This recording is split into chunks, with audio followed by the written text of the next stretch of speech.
Hello, my fellow comic book collectors. It's Alan, the Comic Collector Geek, and this is the Wednesday show where I basically answer your questions. Each week, people ask me questions, and the following week, I answer them. And this week, we got a lot of questions and a lot of stuff to show. Actually, some pretty cool things to show. So let's get right into it. The first question comes from Kay Munin.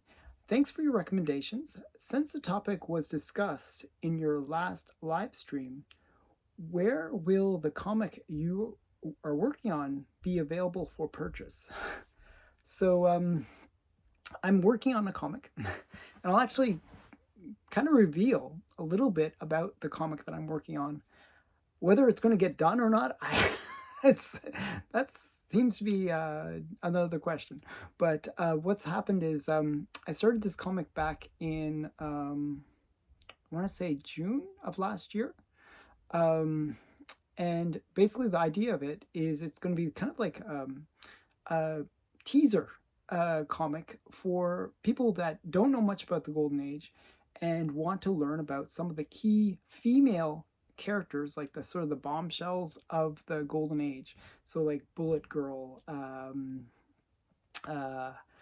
Lady Luck, Miss Mask, all those characters. And I'm going to give like a little bio of them and a picture of what they look like in the Golden Age, as well as a modern take on those characters. So a little bit of a pinup comic, and just sort of like a quick bio of the character and their stats and who where that you can find their first appearance and stuff like that. It's sort of like a book where you can get sort of a quick insight into those characters.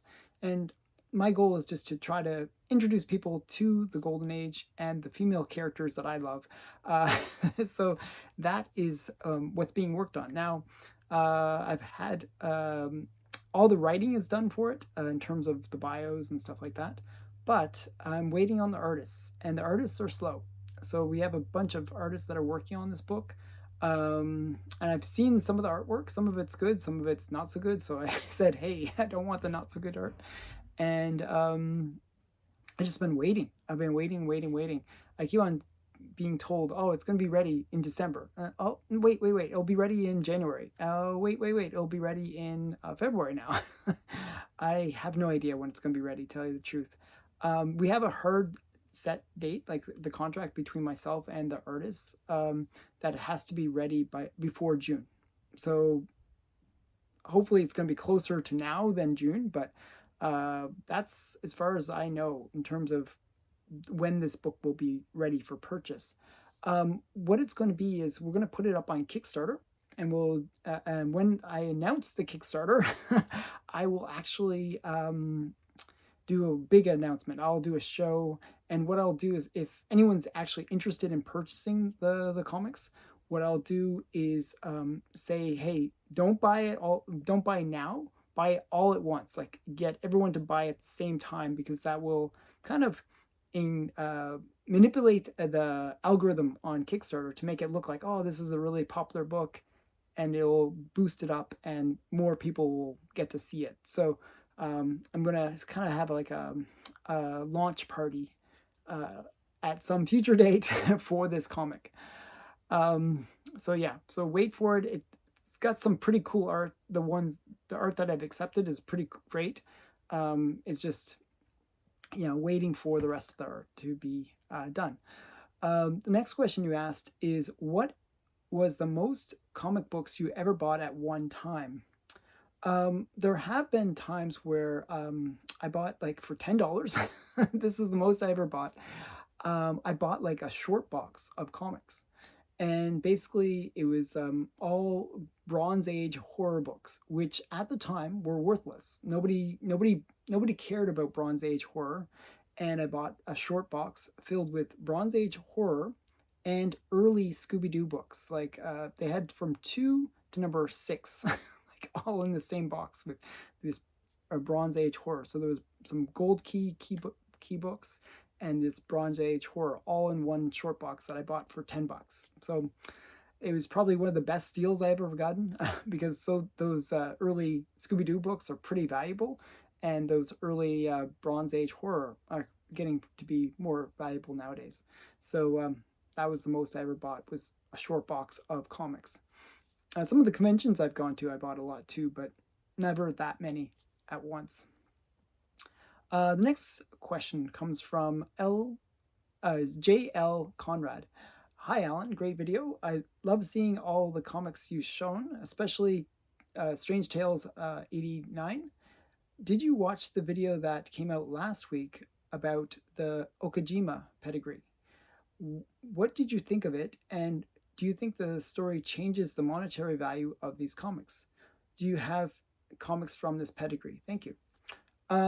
So the Okajima Pedigree video, I think it was, I'm just trying to remember the creator. I forgot her name. But really great creator. I forgot her name. For some reason, I'm blanking on her name. But she did a really great job of going through the history of the Okajima pedigree. And basically what the pedigree was, for those who are not familiar with it, was during the Second World War, there was the Japanese internment camps. And there were several camps throughout the United States. And at one of the camps, there were, at all of the camps actually, they had these like kind of stores that you could purchase comics from. And the pedigree is basically this one young girl who was buying comics while she was in the internment camp. And each of the comics would have like Okajima written on it, which was the name of the collector, the last name. And also there was a date associated. And sometimes you would see like Camp 3 written on it. Now, one of the things that was discovered in this video that we're referring to was that the camp that is associated with the Okajima pedigree didn't have a Camp 3. So that was kind of like where it led to this YouTube creator to really do some digging and actually discover that there was another child, or woman actually, that was also named Okajima. And it just was potentially a different collector. And the signatures of the other woman kind of match up better with the signature of what was written on these comics. So it looks like it was a different person, that's all. Does this impact the significance or the value of these books? No, not in any way, because it's just a different person, that's all. It's like, it's a cool story still, but this just adds a little bit more of the history to it and gives a better understanding of the origin of these books. And it's a really great video. I'll find the link to it and link it in the description, so like you can check it out because it's worth checking out. I'm forgetting the girl's name. I don't. It drives me crazy to forget people's names. I do that sometimes. I blank on names. So yeah, do I have any books from this pedigree? No. I'd love to get one. There's actually two levels to the pedigree. There was the books that were actually collected during the time in the internment camp, and then there was books that were collected outside of the internment camp. So I think the collection runs from the mid-early 40s to early 50s. So the ones that are in the 50s, a little less valuable because of the lack of connection to the internment camp.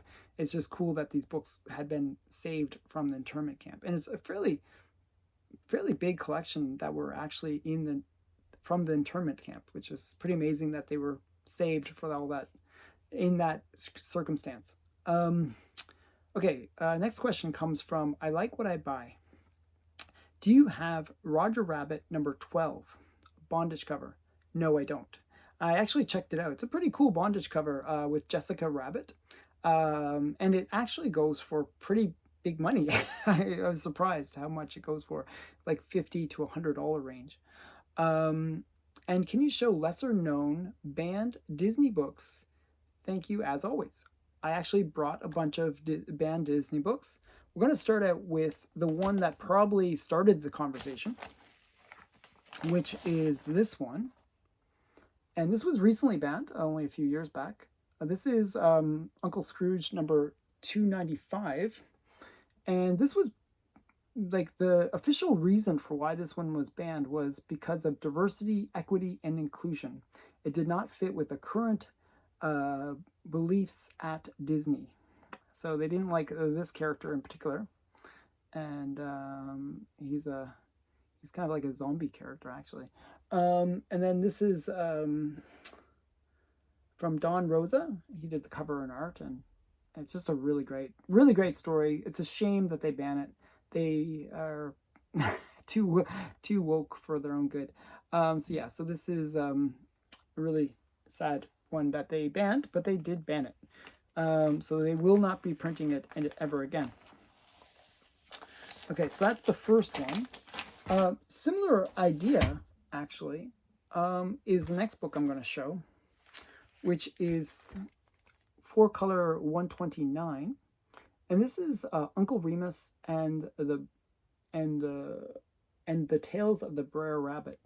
Now, if you've ever been to Disney World, they used to have a ride called Thunder Mountain, or no, was it Thunder Mountain? No, Splash Mountain. I always get the two mixed up, which ride has it. It's a Splash Mountain, and Splash Mountain basically had Song of the South as being the theme of the ride, but that was not progressive enough for Disney.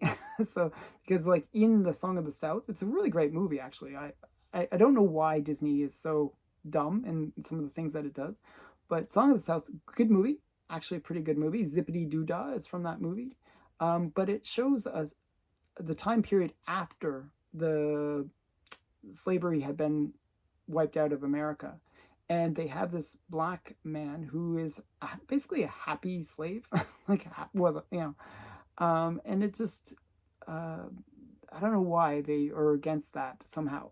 It doesn't make any sense to me.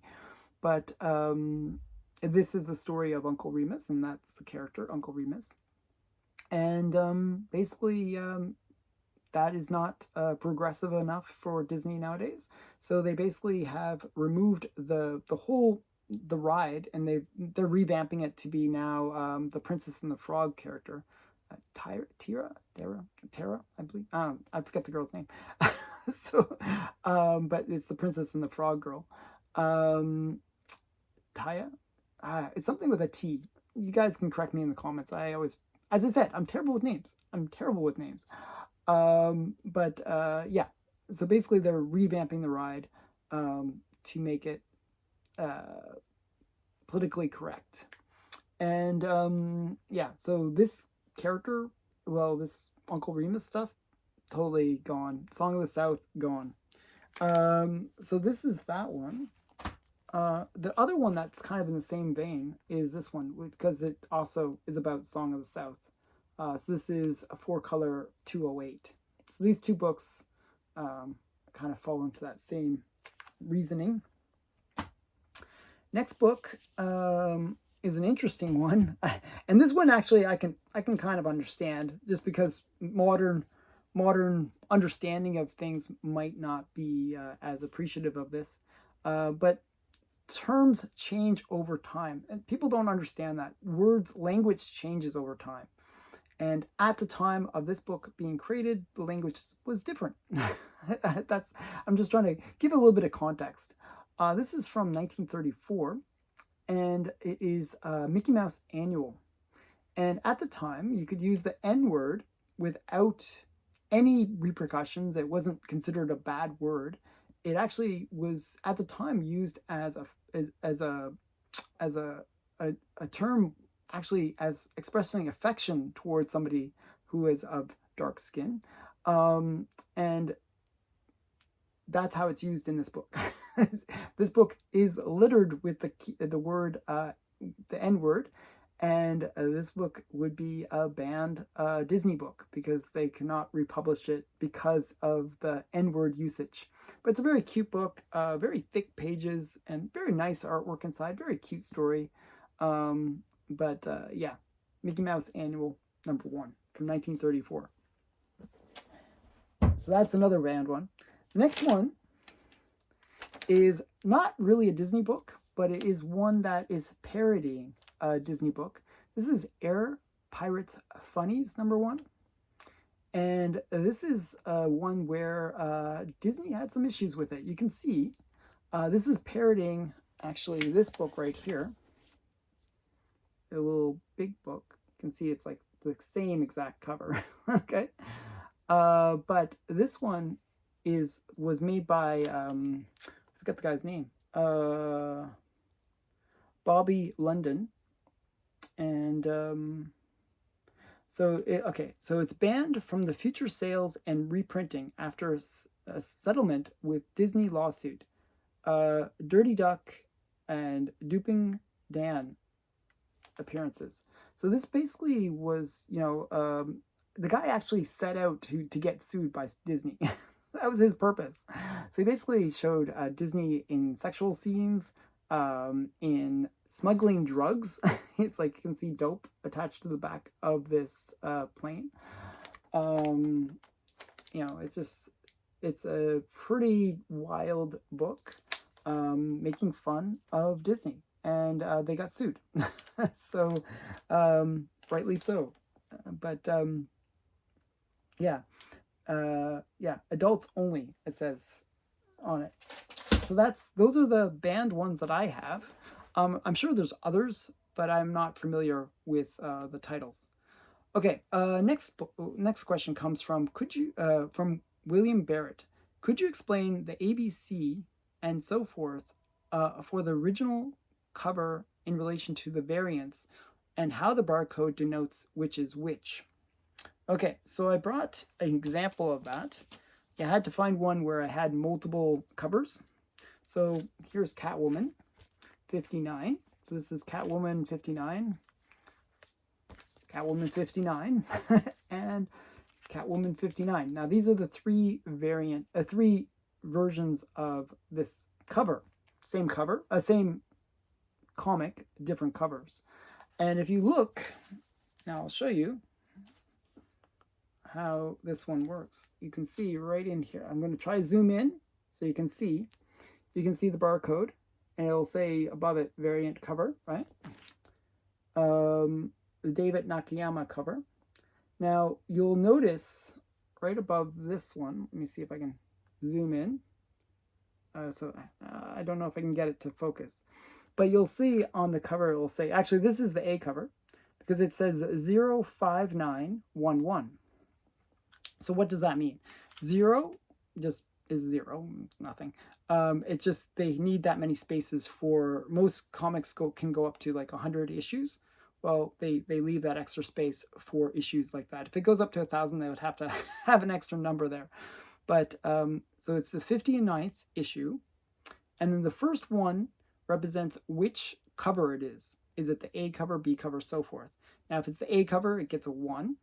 And the second one means that it's a first printing. Okay, so this is the 59th issue, first printing, first cover, and then first printing.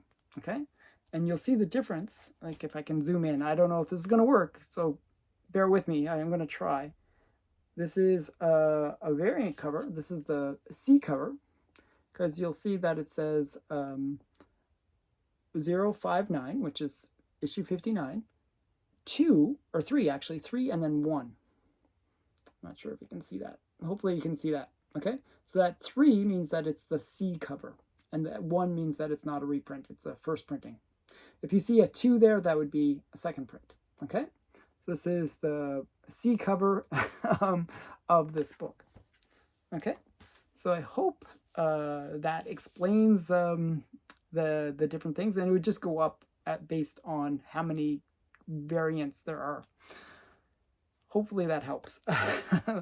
Okay, next question comes from Black Box Silver and Bronze, and that's my good friend Joe, and he always asks me these questions where I have to do a lot of digging to find the answers, and this question is in that vein. So hi Alan, a question for you for next week. I saw your first post on Winnie the Witch from one of Charlton's horror comics host on Instagram. Very cool. I find I myself am a I mys I must say I myself am a big Charlton fan. Do you know the first appearances of the rest of the hosts? Okay, so there's a whole bunch of hosts for these horror books that Charlton put out, and he's basically asking me for all of their first appearances, where they appear. Well, I'm going to tell you. So the first, and they're all like, Charlton did something always funny with their host names. They were always kind of like paired, like jokes of different horror elements, and you'll see what I mean by that. So the first one is Baron Weirwulf, and it's spelled Weir, and then Wulf. So it's like werewolf, but obviously it's werewolf. And he made his first appearance in Ghost Manor number 19. Next one is Dr. Death. Dr. Death is one of the older hosts for Charlton, and he appeared in This Magazine is Haunted number 1. And then we got Dr. M.T. Graves, and he made his first appearance in Ghost Tales number 35. Then we got Lazarus Dedd, I should say, Lazarus Dedd, and he made his first appearance in Ghost Tales number 55. And then we got Dr. Dr. Haunt, sorry, and he appeared in This Magazine is Haunted number 12. Those are both Golden Age books. This Magazine is Haunted is a Golden Age book. The next one is Professor Coffin, and he appeared in Midnight Tales number 1. And the next one is Arachne Coffin, and also appeared in Midnight Tales number 1. And then the Old Witch, which was only a host that was only for one story, really, appeared in Ghost Manor number 4. And then we got Mortimer Tishin, who appeared in Beyond the Grave number 1. And then Countess Rosa H von Bludd. She appeared in Charlton Bullseye number 1. It's the black and white cover. If you're looking for this book, it's Charlton Bullseye number 1 from 1974. There's another Bullseye that's a different. It's actually a different character and comic. Don't get that one if you're looking for Rosa's first appearance. Next one is Colonel Whiteshroud, and he appeared in Monster Hunters number 1. He's like this guy with a monocle. He like hunts monsters. Then we got Mr. Bones. Mr. Bones appeared in Ghost Manor number 2.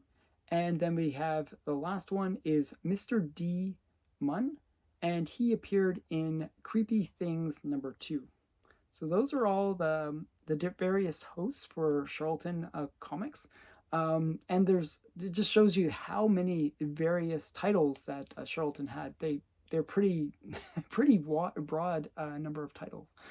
Okay, so next question comes from Mr. E, the Low Grade King. Really enjoyed the video. Do you buy restored? I do buy restored books, especially if the price is right. During COVID, I was able to pick up Avengers number 1 in a 3.0 restored for $900, which is a great price. Great book. I love that book. This particular book was relisted several times and nobody was interested in it due to the purple label. So, yeah, that happens. It is always going to be harder to sell a restored book versus blue label. So, but I think that might change in the future. Because a lot of these restored books are gradually going up in price, and for some of those books where the price is high for the blue label, a restored book is just a way for collectors to get in it. I always think of restored books as being similar to like the low grade blue labels as a cheap way to get into a book that is just really great. So, but let's get into his question. Do you have any Dick Tracy comics? Can you also list Dick Tracy keys if there are any? Well, the two biggest keys for Dick Tracy actually are Popular Comics number 1 from February of 1936 and is the first appearance of Dick Tracy. So that's the big key for Dick Tracy. And that's a pretty expensive book. It goes for usually a couple $1,000, even in low grade. And it's also the first appearance of Don Winslow and Terry and the Pirates. The other big book for Dick Tracy is Four Color #1, which is not only the first four color, which is major on its own, but it's the first book titled for Dick Tracy. So that's another key about it. It was from October of 1939. So those are the two big keys for Dick Tracy. I'm sure there's others, which I have one of, but I'll show you one key in my collection. I don't have many Dick Tracy books. I have 3. So, and these are all Golden Age. So we got this one, which my friend Joe actually was the one that showed me this, Black Box, Silver and Bronze. It's just a really cool cover. I love these fire covers, and you got his hair's on fire, and it's just like a really great one. He's like rescuing this woman from the burning inferno, which is fun. And then we have another one. I just got this in a collection. It's not, I don't believe it's a key or anything, but it's just one that I have from a collection. So Dick Tracy. I am sure what the issue numbers are on these. Yeah, so Dick Tracy. And the last one is number 53, and this is actually a key. Not a big key, but it's the first appearance of Hell's Bells. So yeah, so this is a small key for Dick Tracy. And the funny thing with Dick Tracy books, for the most part, they really don't, they're not that expensive. They don't really cost that much. They are very affordable. And even that, when I paid $4 for it, it wasn't, it's not a really expensive key or something. So yeah, so Dick Tracy, if you like Dick Tracy, it's a good time to buy because you can get them fairly affordably. Very underrated title, I would say. Okay. Next question comes from Night Tiger Comics. Hi, Comic Collector Geek. What is your raw book storage process? Well, I usually use short boxes or long boxes, and you can see I have like a board and in a bag. That is my storage process. So I don't use mylar very often, unless it's a high grade, like a high end book. Sometimes I'll use like a mylar, but most of them are polybags. And I don't use double boarding. I use single board because I'm cheap. And unless it's like a really expensive book, then I'll actually not even use double boarding. I'll actually use like a cardboard, like some like firm backing. And what's your process for filing them away and sharing them in your videos? Well, you should see my room. It's a mess. So basically, I try to store them away in somewhat an order. I label boxes with, like, it's not like it's alphabetical or anything like that. I'll base what books go into a box based on how much space there is in the box. So you'll see like DC mixed with Marvel. You'll see A's mixed with Z's. You know, it's like it's all over the place in terms of that. But it's based on what fits into the box. So I'll have Flash mixed in with, like, a good example, Flash mixed with Star Trek. I'm just looking at a box right here.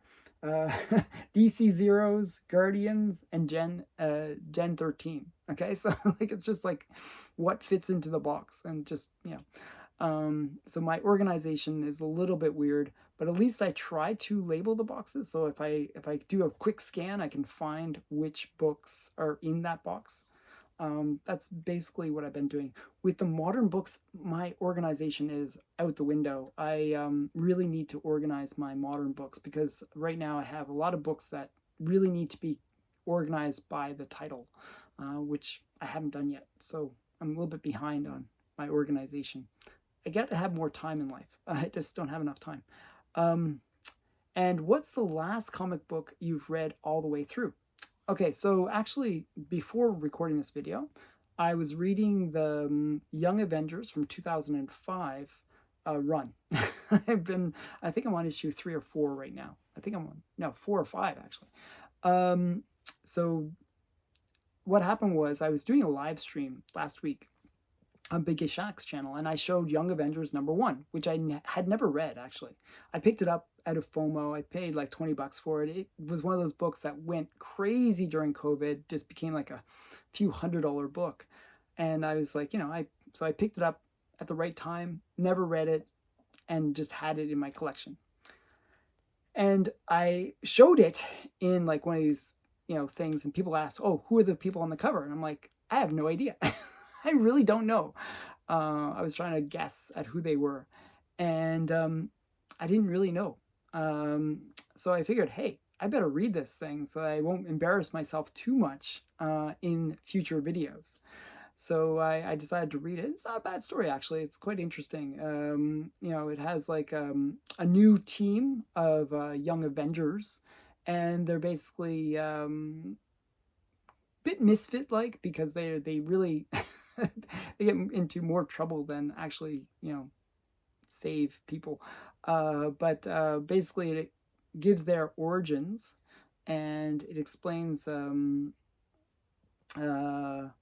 the Young Avengers are basically the interesting one is probably like Iron Lad, who is basically like kind of like Iron Man, but he's a kid version of Iron Man. But he's actually Kang the Conqueror from the future, and there's like a whole storyline there, and it brings back the Vision. It sort of brings back a lot of these characters, and also allows Kate Bishop to become the next Hawkeye kind of thing. And it's a kind of interesting story because it sort of shows these young superheroes kind of learning how to be superheroes, and it's not a bad story. Not a bad story. I actually enjoyed it so far. Okay, so that's the last thing I read. Martin Bow asked, "What is your #1 most sought after comic that you are yet to buy?" So, this one is kind of an interesting one. So a few, like there's a bunch that, if I saw it, I'd be like, oh, I got to get that book. One would be Jumbo Comics #1, which is the first appearance of Sheena, the jungly girl. So I like that book. I always wanted to get that book. It's like, I guess it's a very large format. So I always wanted to get that one. There's another one that I'd like to get, which is Zombie Tramp #3. I know it seems like a lame book to really want, but it is one that I would jump on. If I saw it, I would jump on it because it's the last one I need for completing my collection of Zombie Tramp. And that is like one of those things that really irks me, like is like having one book missing from such a big collection. It's a whole long, it's like a long box and a half collection. It's a huge collection. I'm just missing one book. It drives me nuts. So I want to get that one. Another one that's really high on my want list is actually a really interesting one. I just love the cover.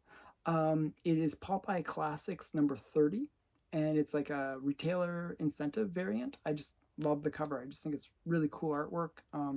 I just really love that cover. So those are some of the high ones on my list. Other one that I'd really love, but I'd have to have the money for it. I don't have the money for it. Would be a Batman 1. I'd just love to own a Batman 1. I think that'd be cool. Yeah, so those would be the big ones that I'd be really trying to get. Yeah, so those are it, I guess, for now. I mean, probably you ask me tomorrow and then there's 1,000 others that I'd want to get. Last question comes from Verified. And whose channel does the top 100?